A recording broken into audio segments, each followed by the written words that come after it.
আসসালামু আলাইকুম। তোমরা সবাই কেমন আছো? অনেক দিন পরে আবার ব্যাক করলাম। পুরা রামাদান চলে গেল, ঈদের ছুটি। তো একটু বিজি ছিলাম। এনিওয়েজ, আজকে তোমাদের জন্য আমি একটা নৌকা ড্রয়িং করা দেখাচ্ছি। প্রথমে আমি একটা বক্সের মতো এঁকে নিয়েছি। এর মাঝখানে আমি একটা ডিভাইড করে নিয়ে দেন তারপরে চাঁদের মতো বাঁকা একটা শেপ দিয়ে দেন বোর্ড হয়ে গেল, তোমরা দেখতে পাচ্ছ।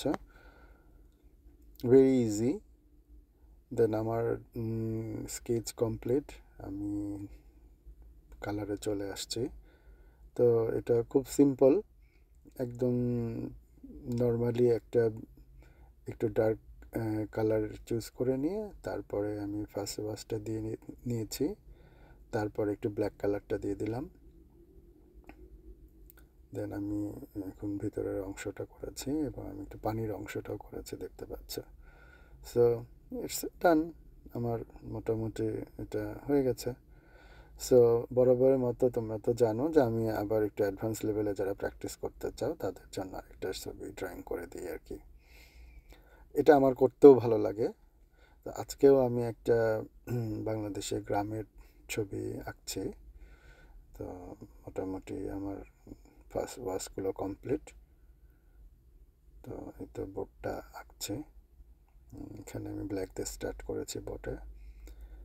বেসিক্যালি এই ছবিটা হচ্ছে অনেক ভরা বর্ষার ছবি।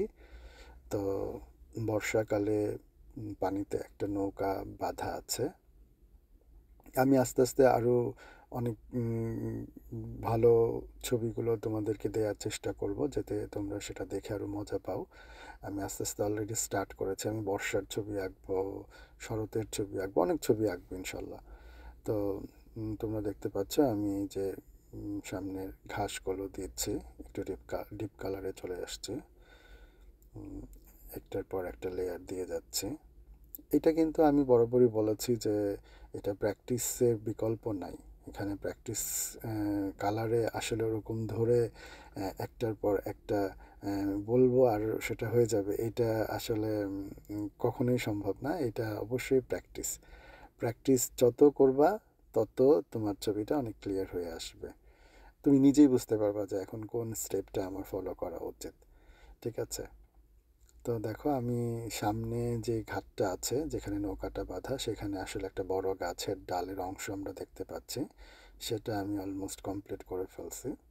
খুব ইজিলি, মানে একদম ইজি করে একটা ছবি ড্রয়িং করে ফেললাম। বাট অলমোস্ট কিন্তু আমার শেষ। তোমরা বেশি বেশি করে প্র্যাকটিস করো আর ভালো থাকো। আবার নেক্সট ছবিতে দেখা হবে। এই পর্যন্তই। আল্লাহ হাফেজ।